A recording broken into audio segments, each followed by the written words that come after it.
Allah Azza wa Jal gives us a story. My brothers in Islam, who is Barsisa?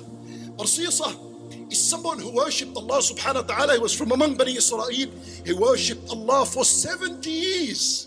70 years. And he did not disobey Allah even a blink of an eye.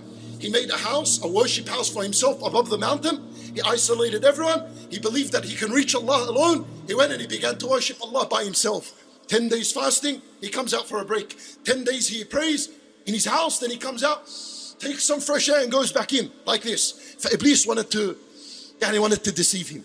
So Iblis didn't know how to deceive him. So he made a sitting, a gathering, a meeting with the shayateen, maradat shayateen, the most evil and wretched of shayateen.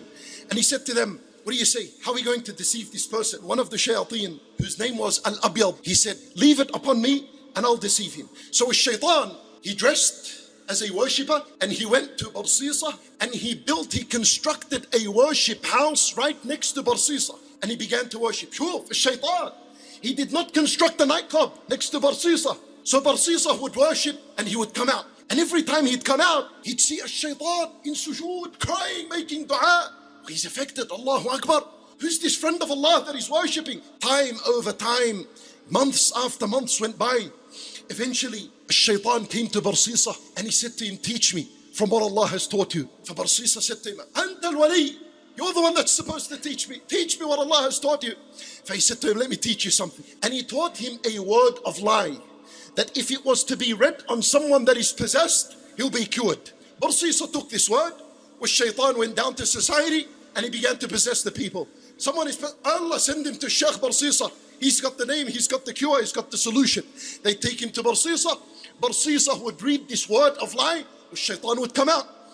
One person after another, until shaitan realized that Barsisa is in his hand right now. So shaitan went to Iblis and he said to him, I have destroyed this man, khalas. Iblis said, how? But he's still praying, he's still fasting. Until the shaitan, he went and he possessed the most beautiful woman in society. Well, where are we going to send this woman? Take her to Sheikh Barsisa. He's got the word, he's got the solution.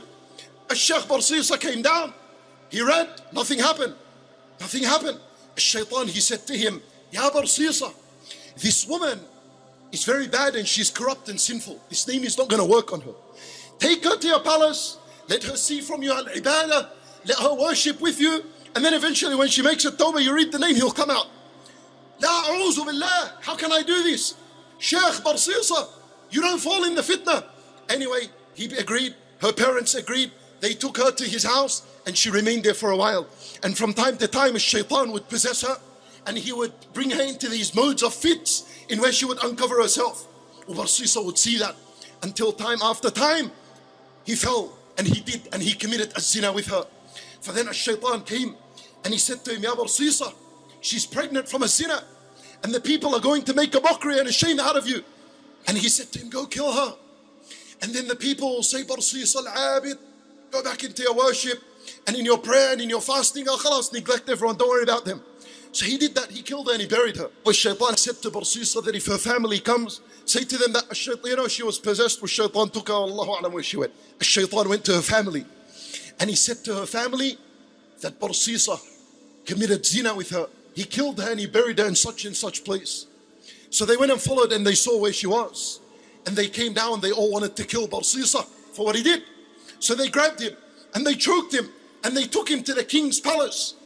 And the verdict was ruled down, handed down, the death sentence on Barsisa. For now the entire village and community is around this man that worshipped Allah for 70 years. And they came and they wanted to kill him. Shaitan appeased in the form of a man before Barsisa. And he said to him, Ya Barsisa, no one can save you from this except me. Listen to me. He says to him, what is it? Give me the solution. People are going to kill me. He said to him, Usjud li ya Barsisa. Make sujood for me. Make sujood for me. I'll save you from all of this. So he said to him, how? You told me zina and I committed zina. You told me to kill and I killed. Now make sujood for you. So Sheikh Barsisa fell into sajda for Iblis and the people killed him and he died upon shirk wa kufr. Wal-'iyadhu billah. Sheikh Barsisa, 70 years of worship. That's how his last day on earth was.